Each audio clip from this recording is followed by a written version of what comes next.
លោកត្រាំចង្អុលមុខចំទៅថៃថាសង្គ្រាមលើកទី2នេះគឺថៃជាអ្នកឈ្លានពានលើកម្ពុជាពិតប្រាកដ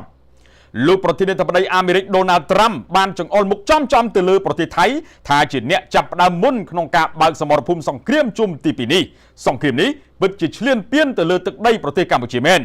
លោកបានថ្លែងបែបនេះនៅក្នុងពិធីប្រកាសផលិតនាវាចម្បាំងខ្នាតយក្សថ្មីមួយនៅសហរដ្ឋអាមេរិកលោកត្រាំបានចាត់ទុកប្រទេសថៃគឺជាអ្នកចាប់ផ្ដើមចំនួនព្រំដែនមុនជាមួយកម្ពុជាដោយបញ្ជាក់ថាថៃបានចាប់ផ្ដើមបញ្ចេញរូបរាងសង្គ្រាមជាថ្មីម្ដងទៀតជាមួយកម្ពុជាហើយខ្ញុំបានប្រាប់ទៅកាន់រដ្ឋមន្ត្រីការបរទេសលោក Marco Rubio រួចរាល់ហើយធ្វើយ៉ាងណាឲ្យបញ្ចប់សង្គ្រាមមួយនេះម្ដងទៀតលោកបញ្ជាក់ថាសង្គ្រាមចំនួន8ត្រូវបានបិទបញ្ចប់ហើយសង្គ្រាមរវាងថៃនិងកម្ពុជាគឺស្រួលដោះស្រាយទេដោយសារភាគីទាំងពីរកំពុងស្ថិតនៅកណ្ដាលកិច្ចព្រមព្រៀងដែលមានស្រាប់លោកបន្ថែមថាពេលនេះប្រជាជននិងប្រជាជនទាំងពីរមានការស្អប់និងគុំគួនគ្នាជាខ្លាំងសូមបញ្ជាក់ថាការចង្អុលមុខចំទៅលើថៃពីសំណាក់លោកត្រាំពេលនេះទំនងជាគាត់មានភស្តុតាងច្បាស់តាមផ្កាយរណបតាមដានព្រឹត្តិការណ៍ចំនួននេះ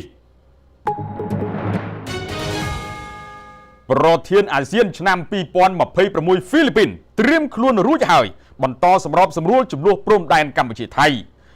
ប្រទេសហ្វីលីពីនដែលនឹងត្រូវចូលកាន់តំណែងជាប្រធានអាស៊ានប្រូវេនក្នុងខែមករាឆ្នាំ2026នេះបានប្រកាសថាខ្លួនបានត្រៀមលក្ខណៈសម្បត្តិរួចរាល់ហើយក្នុងការសម្របសម្រួលដោះស្រាយបញ្ហាចំនួនព្រំដែនកម្ពុជាថៃបន្តពីម៉ាឡេស៊ីតាមការផ្សាយរបស់កាសែត The Star ក្រោយកិច្ចប្រជុំរដ្ឋមន្ត្រីការបរទេសអាស៊ានកាលពីថ្ងៃម្សិលមិញហ្វីលីពីនបានចេញសេចក្តីថ្លែងការណ៍មួយបញ្ជាក់ថាប្រទេសហ្វីលីពីនបានត្រៀមខ្លួនរួចជាស្រេចក្នុងការទទួលតួនាទីជាអ្នកសម្របសម្រួលឲ្យកម្ពុជាថៃប្រសិនបើភាគីទាំងពីរសម្រេចចិត្តប្រើប្រាស់យន្តការរបស់ប្រធានអាស៊ានជប៉ុនចង់សហការជាមួយអាមេរិកនិងអាស៊ានដើម្បីជំរុញឲ្យបញ្ឈប់ការប្រយុទ្ធគ្នារវាងកម្ពុជាថៃប្រទេសជប៉ុនដែលជាប្រទេសមហាអំណាចសេដ្ឋកិច្ចមួយនៅលើពិភពលោកផងដែរនោះបានបង្ហាញពីបំណងចង់សហការជាមួយប្រទេសពាក់ព័ន្ធនានារួមទាំងសហរដ្ឋអាមេរិកនិងអាស៊ានផងដែរដើម្បីឲ្យបញ្ឈប់ការវាយប្រយុទ្ធគ្នារវាងកម្ពុជាថៃនៅពេលនេះបើយោងតាមសេចក្តីថ្លែងការណ៍របស់អ្នកនាំពាក្យក្រសួងការបរទេសជប៉ុនលោក Kitamura Toshihiroជប៉ុនក៏សម្ដែងក្តីព្រួយបារម្ភយ៉ាងខ្លាំងចំពោះស្ថានភាពនៃការវាយប្រយុទ្ធគ្នាដែលបណ្ដាលឲ្យមានអ្នកស្លាប់និងរបួសជាច្រើនអ្នកមានទាំងជនភៀសសឹកជាងកន្លះលានអ្នកទៅហើយនៅកម្ពុជាបារាំងសម្រេចប្រសិទ្ធនាមឈ្មោះសួនច្បារមួយនៅក្នុងទីក្រុង Fère-en-Tardenois ជាសួនច្បារនរោត្តមសីហនុ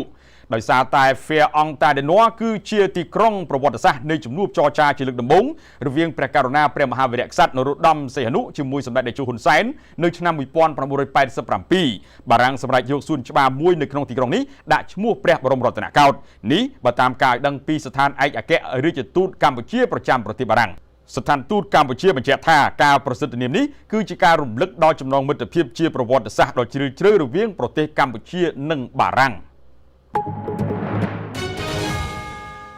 រដ្ឋបាលខេត្តស្ទឹងត្រែងធ្វើពិធីបដិបត្តិសមាធិចម្រើនឈានដើម្បីសន្តិភាព